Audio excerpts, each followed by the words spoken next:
बिस्मिल्लाहिर्रहमानिर्रहीम। अस्सलाम वालेकुम व्यूअर्स, मैं हूं हैदर हयात खान। इस वक्त मैं मौजूद हूं गाजियाबाद आज़ाद जम्मू कश्मीर में। जिस मकाम पर मैं मौजूद हूं ये मुजाहिद अव्वल का मज़ार है। ये मेरे राइट पे आप देख सकते हैं मुजाहिद अव्वल की कब्र है।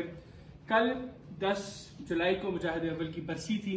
2015 में उनका इंतकाल हुआ।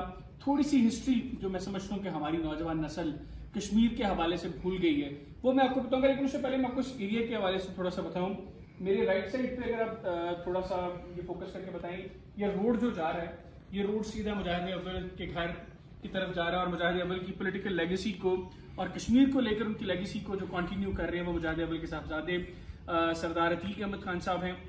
सरदार साहब किसी तारुफ के मोहताज नहीं, 2 मरतबा आज़ाद कश्मीर के वज़ीर आज़म रह चुके हैं और इस वक्त मुस्लिम कॉन्फ्रेंस के टिकट पर चुके उसके सरबराह हैं। मुस्लिम कॉन्फ्रेंस के टिकट के ऊपर वो इस वक्त आज़ाद कश्मीर लेजिस्लेटिव असेंबली के मेंबर भी हैं। यहाँ से थोड़े से फासले पर, तकरीबन कोई 10, 12, 15 किलोमीटर के फासले पर एक मकाम है नीला बट। नीला बट वो मकाम है जहां से दर हकीकत जो कश्मीर का जहाद है उसका आगाज हुआ था और सरदार अब्दुल कयूम साहब को मुजाहिद अव्वल भी इसलिए कहा जाता था क्योंकि उन्होंने उस मकाम पर जहाद कश्मीर का ऐलान किया था और इसलिए वो पहले मुजाहिद जो है वो इस जहाद के कहलाए जाते हैं। यहाँ पर आप देख भी सकते हैं बानी तहरीक आज़ादी कश्मीर, बानी मुजाहिद फोर्स, इन्होंने मुजाहिद फोर्स तश्कील दी थी और यहाँ से करीब आधे किलोमीटर के फासले के ऊपर वो सड़क है जहाँ से बेसिकली नीला बट में जहाँ पर तमाम लोग इकट्ठे हुए वहां पर मुजाहिद फोर्स की तश्कील हुई, जहाद कश्मीर का ऐलान हुआ और वहां से वो लोग निकले और इसी रास्ते से आगे कश्मीर में दाखिल हुए और उसके बाद काफी इलाका कश्मीर का वो भारतीय तसल्लुत से आजाद करवाया गया और उसको वो बाद में आजाद कश्मीर का हिस्सा बना। और सरदार अतीक अहमद खान साहब जो इस वक्त पॉलिटिकल लेगेसी को कंटिन्यू कर रहे हैं, ये मैंने पहले भी बताया कि 2 मरतबा वज़ीर आज़म रह चुके हैं आजाद कश्मीर के। ये उन चंद आवाजों में से हैं, उन चंद मुस्तनद और मोतबर आवाजों में से आजाद कश्मीर की, कश्मीर के हवाले से ओवरऑल भी, जो इसकी इच्ची बिच्ची को जानते हैं, उनकी हिस्ट्री को, आजाद कश्मीर के हिस्ट्री को जानते हैं, कहां कहां पर प्रॉब्लम्स हैं, उनको कैसे सॉर्ट आउट किया जा सकता है उसको जानते हैं। पाकिस्तान की जो पॉलिटिकल पार्टीज हैं, जिस तरह हमने देखा कि मकबूजा कश्मीर में भारत की जो पॉलिटिकल पार्टीज हैं उन्होंने जब आकर मकबूजा कश्मीर में सियासत का आगाज किया तो उसके बाद कश्मीर के डायनामिक्स मुख्तलिफ हुए। बड़ी तादाद में पैसे तो जरूर मरकज भेजता रहा लेकिन वहां के लोग जो है वो पॉलिटिकली उस तरीके से एक्टिव नहीं रहे।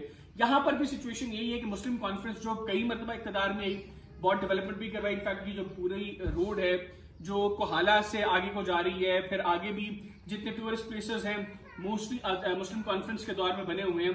तो सरदार अतीक अहमद खान साहब जो है वो एक मुस्तनद और मोतबर आवाज है आजाद कश्मीर की। हमारी पाकिस्तान की पॉलिटिकल पार्टीज जो है वो यहाँ पर अपने पॉलिटिकल विंग्स कायम करके मुस्लिम कॉन्फ्रेंस को तोड़ने की कोशिश करते हैं। इनफैक्ट जितने भी लोग इस वक्त कश्मीर लेजिस्लेटिव असेंबली के मेंबर हैं उनमें से मोस्टली वो हैं जो या तो खुद मुस्लिम कॉन्फ्रेंस में रह चुके हैं या उनका जो उनकी फैमिली का बैकग्राउंड है पॉलिटिकली वो मुस्लिम कॉन्फ्रेंस के साथ एसोसिएटेड है। ये पोजीशन है मुस्लिम कॉन्फ्रेंस की और अभी फिर दोबारा रिवाइवल मुस्लिम कॉन्फ्रेंस का हो रहा है। सरदार अतीक साहब उसमें बड़ा किरदार अदा कर रहे हैं। सरदार अफान साहब, सरदार उस्मान साहब जो सरदार साहब के साहबजादे हैं, ये दोनों सरदार साहब के बाजू बने हुए और उनके अलावा भी जो पॉलिटिकल इनके और रफका है वो इसमें सरदार साहब की मुआवनत कर रहे हैं और कोशिश कर रहे हैं कि दोबारा एक मरतबा आजाद कश्मीर के अंदर मुस्लिम कॉन्फ्रेंस को रिवाइव किया जाए। और मैं आखिर में बताता चलूं कि मुस्लिम कॉन्फ्रेंस को कायदे आजम ने कहा था कि कश्मीर में मुस्लिम लीग का क्याम हम अमल में नहीं ला रहे और मुस्लिम कॉन्फ्रेंस को ही मुस्लिम लीग समझा जाए और मुस्लिम लीग के जितने वोटर्स हैं वो इंतखाबात में मुस्लिम कॉन्फ्रेंस को वोट करें। अभी पाकिस्तान की पॉलिटिकल पार्टीज में अगर पॉलिटिकल पार्टीज लेगेसी को कैरी कर रही है तो वो मुस्लिम लीग काफ है जो यहाँ पर मुस्लिम कॉन्फ्रेंस के साथ अलायंस में है। दीगर पॉलिटिकल पार्टीज वो हत्तल इम्कान कोशिश करती हैं कि कश्मीर की पॉलिटिक्स के अंदर जितना भी वो खुद को इन्वॉल्व करें वो करती हैं और उसके बाद अल्टीमेटली मामला ठीक तरीके से मैनेज नहीं होते। इजाजत दीजिए, अल्लाह हाफिज।